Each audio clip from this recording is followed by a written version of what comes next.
Hey friends, welcome. Today's podcast with our special guest may be one of his last interviews. He writes, quote, "At the outset, it's important to recognize that what we today call diversity, equity, and inclusion has always been a social engineering campaign of the gay movement in which radical minorities are merely useful pawns, establishing homosexuality as culturally equivalent to race in the civil rights movement. In the 1990s, they quarterbacked the National Anti-Discrimination Public Policy Campaign to stigmatize and criminalize social disapproval of homosexuality, using the tactic of bundling sexual orientation with race as inseparable legal equivalents." Coming up, the history of DEI in the military. That's next. Welcome to Worldview Matters, discussing controversial issues, discerning current events, defending biblical Christianity. No topic off limits. And now, here's your host, David Fiorazzo.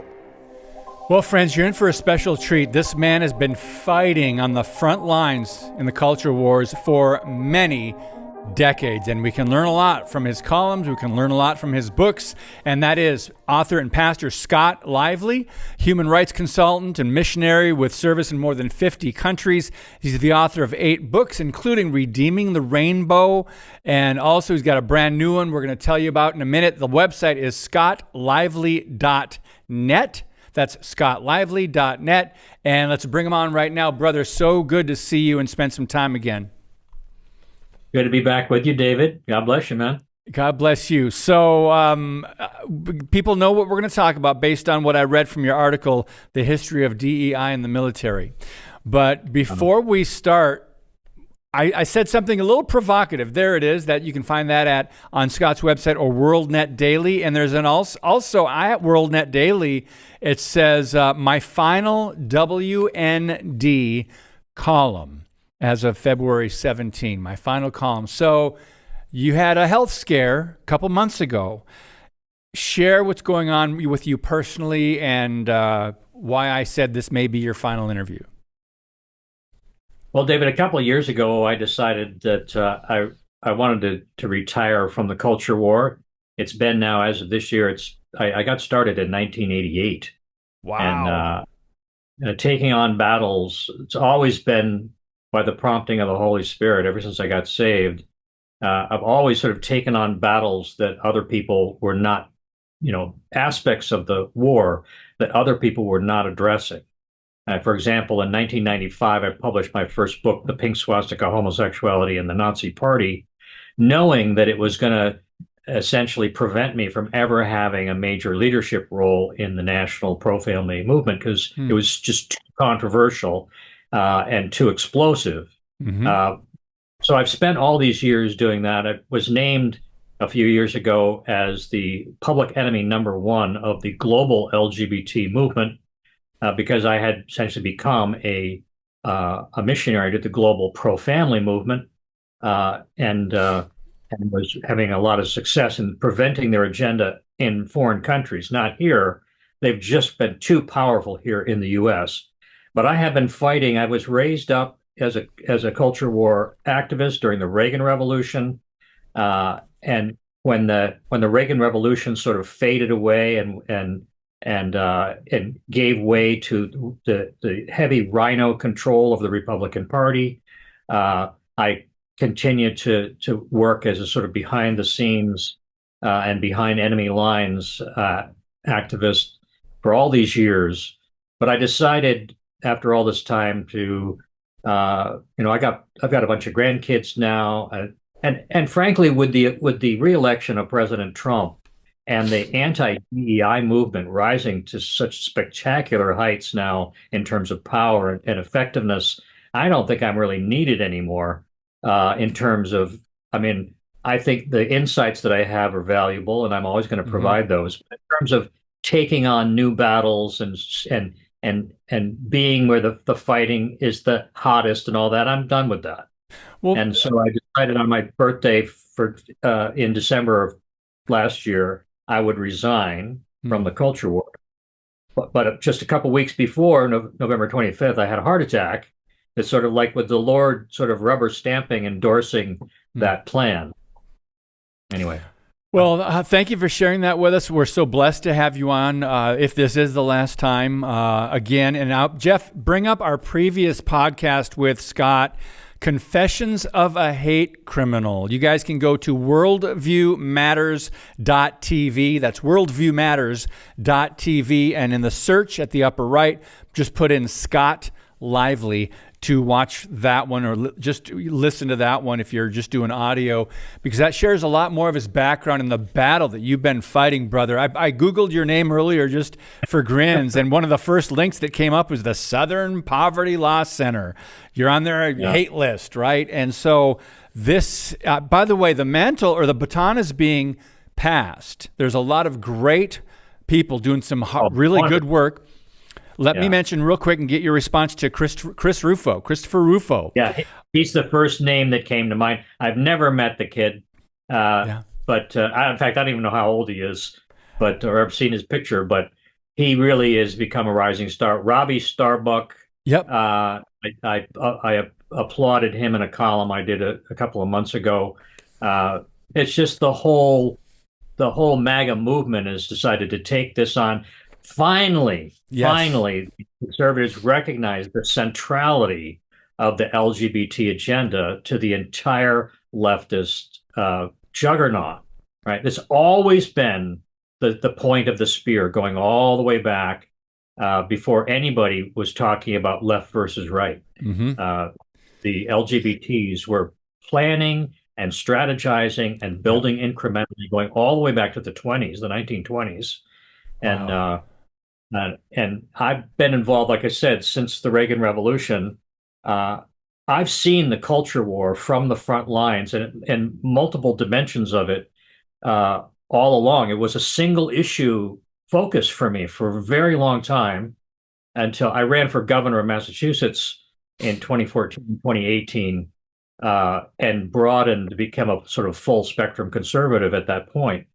But I think I know more about the culture war, the LGBT. When you talk about the culture war, you're really talking about the attempt of the LGBT movement to conquer Christianity, and all of these aspects of it, including the Black Civil Rights Movement, which predates it, all became pawns and tools of the gays to achieve their objective.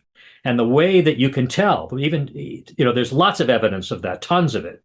But the best evidence of it is just look at the Pride calendar. Look at the diversity calendar in America, right? Blacks get February, right? Frozen February, and women get slush month March, right? But the gays get 2 months, the two best months of the year, weather-wise and in terms of access to school children, and that's June and October. October is a History Month. So that's all you need to know about who's really driving the agenda, who has the power, who is been empowered and is empowering themselves by the promotion of DEI, and the blacks and women. I mean, when you're talking women in the leftist agenda, you're really talking to a large extent lesbianism, right? Not entirely, but the ones that actually achieve the highest level of power. Governors and attorney generals and all that, all across America, that sort of representing women's rights, are actually representing lesbian rights or lesbian favoritism, and that's just the reality of America today. And it's always been that, and all these other constituencies have just been bundled together in order to help them get through the challenges of public disapproval. So anyway. Okay, Scott, I want to encourage our viewers and our listeners, who've got people on all kinds of platforms, praise God, to pray for Scott Lively and his family. And I also want you guys to pray for people like Chris Rufo and others who are taking up this baton and this mantle. I follow him on Substack, and he's written some great articles and books, and he put something out in January said, "What the left did to me and my family." And Scott, I know you'll relate to this. You've had death I know. threats. I read that. You've had all kinds of things.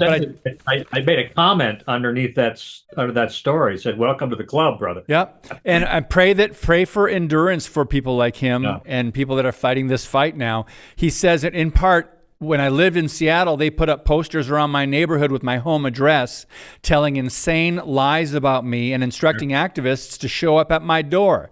Later, they sent letters to a few hundred of my neighbors, calling me a Nazi and a white supremacist. I had death threats. References to my family were on there, the whole deal. And he said, a few times I had to pack up the kids and leave town. And he mentions one time one of these activists found one of my children at a park with the babysitter and yelled at him until he started crying, and my son came home terrified. And it goes on, but this is what they do. This is how the left plays, the demonic left.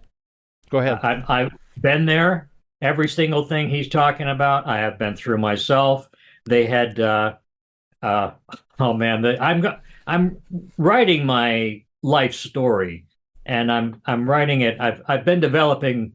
If you read my columns on WorldNet Daily, there's 456 columns there. Oh my goodness! Over the years, I've developed what I call a style of testimonial evangelism. When I write, it isn't just about a guy commenting about what other people are doing.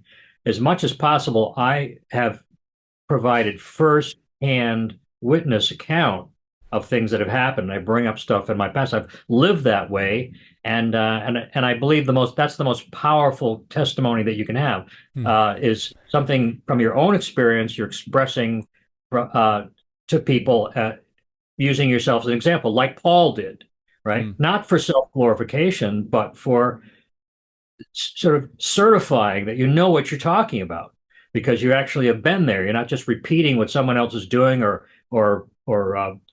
recounting the actions of others.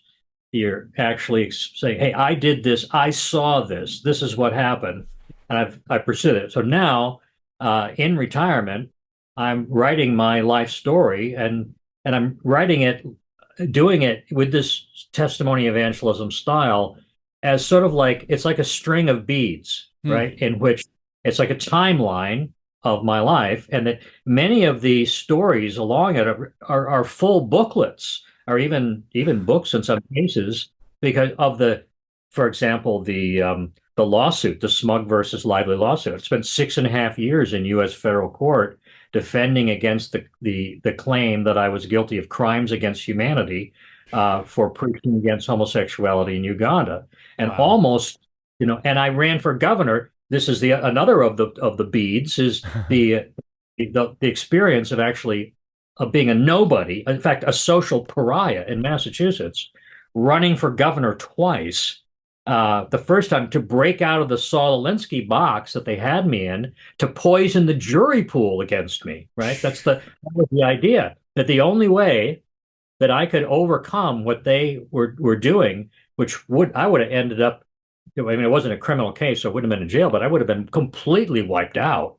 And so I ran for governor in 2014 in order to do something bigger than the LGBTs could control in terms of media coverage, and it worked. And it broke out of that box. But so these are all different sort of beads on the string of firsthand experience, talking about the history of the culture war. So from the Reagan Revolution to the Trump insurgency, right, or counter-revolution is really what it is. Yeah, I've been there in every single step of the way, often in the most important of the battles. So I personally picketed outside the Supreme Court when they were doing the Obergefell case. I was my law firm, when I ran my law firm in Southern California, my law partner and I were the only law firm in the nation to ask the Supreme Court not to take the Lawrence versus Texas case, which is the one that overturned the sodomy laws and provided the springboard to gay marriage, which happened, the first one, in Massachusetts under Romney. Yeah. Right. All these things, I was there. I saw them all. And so I'm writing. I mean, I guess in that sense, I'm still in the culture war in the sense of, but in terms of being of telling the history, and out of that comes insights and explanations and background that assist those that are on the front lines now And I hope very much that that those who are fighting the battle will forget that some of us, like myself, Peter LaBarbera, Yeah. Linda Harvey Yep. in Ohio, this Brian Kamenker in Massachusetts as Mass Resistance. There were a handful of us who were single issue pro family activists going all the way back that Mm. fought this battle. Tulsi Gabbard's dad, Mike Gabbard, was one of us, and Wow. we all met there back in 1992, I think, 92 in the basement of a hotel in Framingham, Massachusetts. Mike Gabbard actually flew to meet me on the West Coast, and we flew together to go to that meeting. And we wrote what would become sort of the definition of the natural family. All these it's so many all these plans, but eventually it just came down to just defining what the natural family actually is, because that's the thing that we really need to preserve and conserve and to bring back to primacy in the Yes. culture. Yes. So anyway, these vignettes, these experiences, I think, are valuable to those like Rufo and others who are taking this on. Don't forget that there are pioneers who went before you on these trails Mm. and took the airwaves before anyone was paying attention. Right? Yep. They Yep. did to me everything they did to Donald Trump. Every single thing they did to Donald Trump, they did to me first when I was in Oregon. Doxing, lawfare. I had four lawsuits for over $11 million against me before the Crimes Against Humanity lawsuit years later. The Wow. bigot poster squads that would kick over the tables when we were collecting petition signatures to try to put things on the ballot, dirty tricks, being sued. The first lawsuit being sued for battery by a lesbian activist who infiltrated our private meeting, and when I put her out physically, gently but firmly, she sued me for battery, Oh, and geez. they scheduled the trial for that for 3 weeks or 6 weeks before the election of ballot measure 9, um, uh, which was the No Special Rights Act, which we lost in Oregon, but we won in Colorado, and it became Amendment 2 that was the basis for the Supreme Court case Romer versus Evans, right? Which was the first of the four lawsuits, I mean, of the four Supreme Court decisions, the majority opinion of which was written by Anthony Kennedy, that established gay cultural supremacy in America. It was taking down Amendment 2 was what did that. But anyway, I was part of all that. But I ended up in front of a Nike corporate lawyer who was put in place as the pro tem judge of this defamation case. And they timed it so that that happened just before the election. And then for the election cycle, they had a television commercial. I mean, of course, I lost it. Our lawyer it was his first case out of law school. Jeez. Well, what a disaster! And but the TV commercial had these three vignettes, and the center one was this ominous. It's like it said, a lesbian is beaten by an official of the OCA. They spent $1 million on this all over the state, and then they put posters. You talk about Rufo, they put posters with my face on it throughout the entire neighborhood where I live with my family, and hang your head in shame, Scott Lively, and then listed all this nonsense. So, I've just these are the things that you face, Mm-hmm. or you used to. Now that Trump is in office, and I'm blown away that he is not sort of giving any ground to the LGBTs at this point. We'll see what happens during Pride Month, Right. because it looks like this is the big problem. If people listening to the show don't get anything else from what I say, just remember this battle is not about DEI. This battle is about the LGBT agenda, Mm-hmm. and whether or not we push them back into the closet, or they stay out and remain in power, and gay marriage gets incorporated into mainstream culture from now on. That's going to be the test. Because if they win that battle and we don't roll back gay marriage, and we don't get back to the place where we have tolerance but not acceptance for the LGBT agenda, then it's all going to be a waste, because they're just going to grow back up like a weed. They're going to grow back up, and everything that we thought we've won will be lost again, as has happened over and over. Yeah.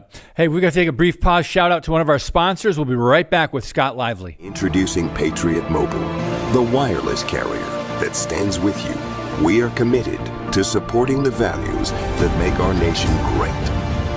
With affordable plans and reliable nationwide coverage, Patriot Mobile is not just a wireless service. It's a call to action for those who believe in the American dream. Get free activation now with promo code David.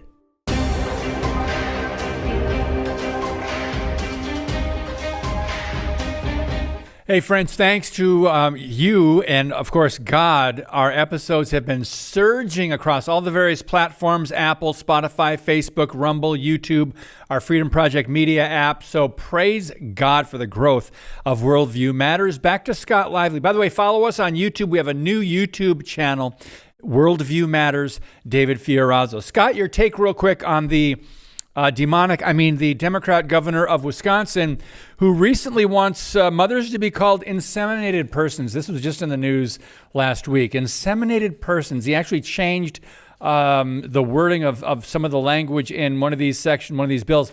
Just, we know that they're going to double down. We know that some are not going to just say, maybe we should come back toward the middle a little bit and be moderate. No, they're ideologically driven. There's this spirit of delusion. And go ahead. They're just crazy. I mean, the thing about it is that the public has never really been behind this, but everyone was afraid to say that they weren't for it. Right? That's the power. That was the power that the left wielded, right? Mm-hmm. When you control the media, you have, the intelligence agencies are driving your narrative and all that. You can basically act with impunity, but you can't do that anymore. Mm-hmm. And once the population realized that Donald Trump was going to win, and they didn't have to hide their true views anymore, all of a sudden people started coming out of the woodwork and pretending like they'd been doing it all along, which is the funny part. But all these people that were just, shaking in their boots, that are all of our allies and our friends, they're now out in the street, and they realize they're looking around. We have the power now. We're not going to put up with this garbage anymore. Yeah. And so these and when it comes to figures like these, and the governor of Maine too, doubling and tripling down on, these people are bought and paid for, right? Mm. They're agents of powers behind them, and they really don't have a real choice. Yeah. If they've got to toe the line, they owe a tremendous amount to the people that cheated them into office, in many cases, and but it's good that it's happening because normal people, the normies are back in charge, and they're not going to put up with this anymore. And the crazier these lefty loons get, the more vocal they are, the more powerful the anti-DEI movement is going to get. And so I think it's a thing. So, Scott, I want to go back to your article real quick and the history of DEI in the military. And in the article, you wrote, we're going to talk about Don't Ask, Don't Tell briefly because that was signed into law in 1993 and how that affected things in the 90s. But in the article, you wrote about an essay that you did titled Don't Repeal, Don't Ask, Don't Tell, and you sent it to senators. It says there would certainly be a mass exodus of normal men from a homosexualized military. The entire premise of a military system based on voluntary service is that young men will want to serve. But will normal men want to volunteer when they know they will share close quarters with other men for whom they will be objects of sexual interest? It is a recipe for deep and widespread moral and morale problems. Go ahead. We've just got 3 minutes left, Scott, and expound on that. Yeah, that's, I was friends with Ron Ray, who was the JAG attorney that fought the battle over gays in the military, right? Remember, Bill Clinton ran on that theme. I confronted Clinton on a parallel topic about the Boy Scouts and a live simulcast in Portland and Seattle, and forced him into a corner where he had to say he did not support the homosexuals making advances in the Boy Scouts. There was a great Rush Limbaugh covered that the next day. But gays in the military was his baby. He was being funded by the big money gays in order to do that. And then as soon as he got into office, he tried it. It crashed and burned, but he pushed for it anyway. He put it through an executive order granting homosexuals top secret security clearance. That's when they took over the intelligence agencies. It was all Clinton that did that. And then, so the battle was fought about gays in the military, and the military won. The conservatives in the military won. But then the bureaucrats decided to capitulate anyway, and they brought in Don't Ask, Don't Tell as a compromise position, which was really just a stepping stone, waiting until the populace had been further propagandized enough that they would be willing to accept open homosexuality, which then happened under Obama. I fought this all the way around. I actually went to D.C. with the article that I wrote and passed out copies. I confronted my senator, Scott Brown, or his office anyway, who were bragging that he had stood strong against letting it come out of the committee. And then within a month, he's holding a press conference, flipping his vote in support of repeal of Don't Ask, Don't Tell, and accompanied by the most powerful LGBT organization from Massachusetts standing behind him while he signed. Jeez. Right? I've seen all this along, and just as I predicted, the recruitment had crashed totally until Trump got in and put Pete Hegseth in that place, and everything's turned around in the space of days, really, weeks. So very briefly, friends, go to WND.com, type in Scott Lively, and that's where you can look up the history of DEI in the military. There was so much else I wanted to talk to you about. I know your thoughts on Pete Hegseth. I was going to get those, but we've got less than a minute. I just want to mention your brand new book, Scott. Tell us about that in the scottlively.store called Nazi Germany's Dirtiest Secrets. In 30 seconds, please. Well, this was going to have been the 6th edition of the Pink Swastika, but I did it as a solo book. It's 620 pages of documentation on the homosexual roots of the Nazi Party. There would never have been a Nazi Party if it hadn't been for the German gay subculture. And then they jumped the ocean, came to the United States, and then they did the same thing over here. And that's what this book, more about Americans understanding the roots of what happened here than it is about Germany. Okay, scottlively.net. Brother, I appreciate your voice and your work and your tireless efforts through all these years. God bless you, sir, and thank you for all you do. Friends, God bless you, and thank you so much for sharing the podcast. And as always, keep speaking the truth about things that matter.